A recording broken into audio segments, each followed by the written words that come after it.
My name is Andy Chan. The following is my submission for the Detention Review project for IMCD 6. This presentation is to show that Mr. Alfred Blake was a contributing member of Canadian society on his third temporary work permit and can continue to be so in the future. I'll walk through the undisputed facts of the case and demonstrate that despite his one contravention of his visa requirements, there are clear and compelling reasons why he poses no risk upon his release from detention. First, I'll review the factors that led to his violation of the requirement of the Farm Workers Program. There is also new mitigating evidence since the 48-hour detention review. We seek compassion due to the past continued bullying Mr. Blake suffered at the last place of employment. Secondly, the discovery of the lost GCMS notes confirmed that Mr. Blake submitted his address. And third, I'll review the circumstances around his initial choice of bondsperson at the 40-hour review, and now how that selection will be rectified now. On two previous temporary farm worker visas, he left Canada according to the requirements of those visas. He obviously demonstrated previous compliance with entry restrictions and allowed to re-enter Canada without concerns by the CBSA. On his last job, he endured unrelenting bullying. This included racist taunts, threats of violence, and even including getting actual manure tossed on him. I believe this constitutes multiple assaults against Mr. Blake. However, when Mr. Blake sought to remedy the situation by approaching his manager, nothing was done. The assaults continued.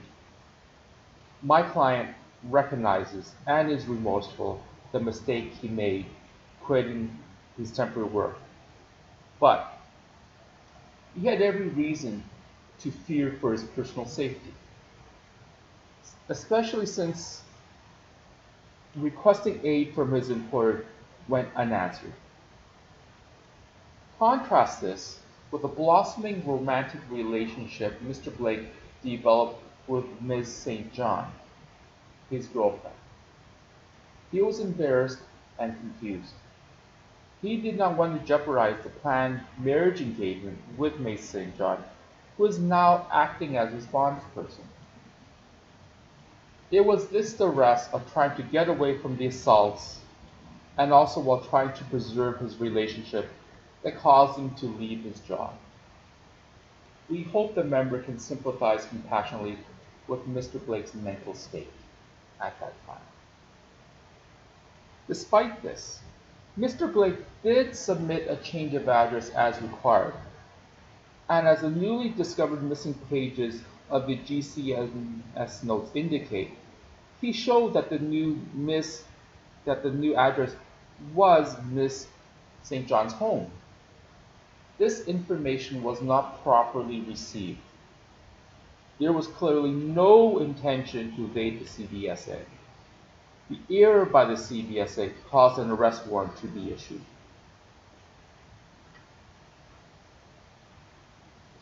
At the 48-hour detention hearing, the previous release plan was disqualified due to inadequacies in the plan. Mr. Blake did not have representation at his review hearing.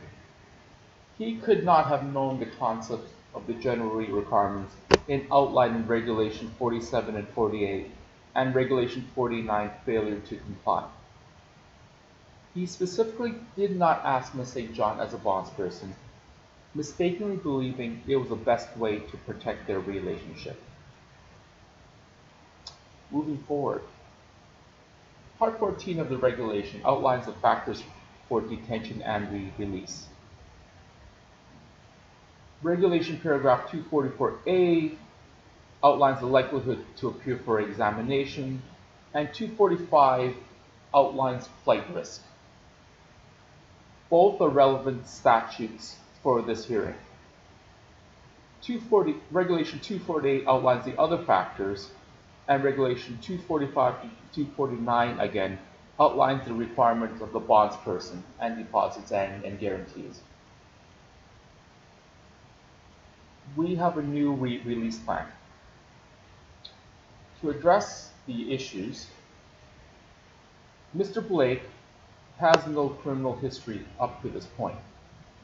He submitted a correct change of address to the CBSA. He has no access to wealth, and he submitted his passport. He has strong ties to the bondsperson, as demonstrated by the plans for engagement. Mr. Blake goes to church, which further demonstrates strong community ties. And again, on two previous occasions, he complied with previous departure orders. All these factors. Regulation 248 outlines other factors to determine whether an additional detention is required.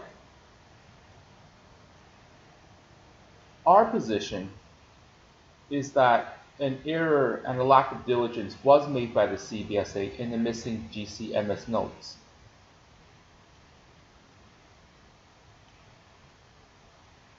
This lack of diligence on the part of CBSA regarding those notes,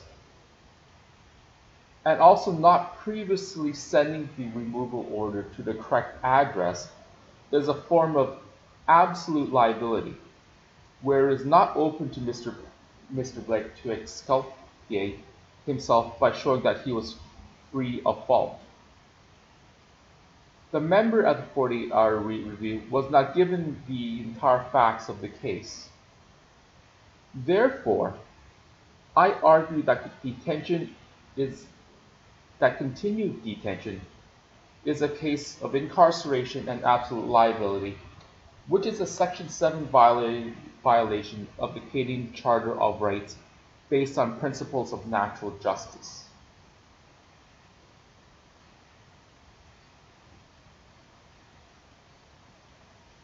Both issues of flight risk and absolute Both issues regarding flight risk and absolute liability arose in the case of Scotland versus Canada in the Interior Court of Appeal. This appellant successfully argued that he was in detention for absolute liability and denied habeas corpus. In this case, the CBSA maintained that failure to notify them of a change of address put the appellant in the category of a flight risk. But it was later acknowledged it was communication error, and the appellant did contact the police. The bondsperson, Miss St. John, is a Canadian citizen with strong family ties. She and her brother know Mr. Blake as well as his family overseas in Jamaica. As already stated, she is now willing to provide performance bonds and deposits, as well as 24-hour supervision and shelter, so that Mr. Blake's whereabouts are known. This release plan substantially mitigates Mr. Blake's release and fits with the intent of Regulation 247 and Enforcement Order 34 as a viable alternative to detention. Mr. Blake, again, will not be a flight risk. The value of breaking the trust of the person who plans to engage is too great. As Ms. St. John stated in her affidavit, we were hesitant to provide a performance bond or deposit at first. I had already had mortgage obligations. We are both confused regarding why immigration officials would be involved in a traffic violation. Our counsel has now explained this situation, and we are now comfortable in providing these guarantees on behalf of Mr. Blake. So to conclude, the infraction from violating his last work permit was due to traumatic experience of being relentlessly bullied at work and being in love with a Canadian citizen close by.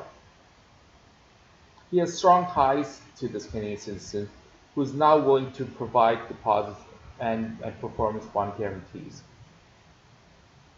Both Mr. Blake and the bondsperson acknowledged the series of violation of possible violation.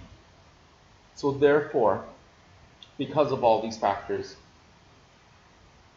and and plus the fact that we seek compassionate regard for Mr. Blake leaving his job, we ask for the immediate release under bond with conditions as deemed required.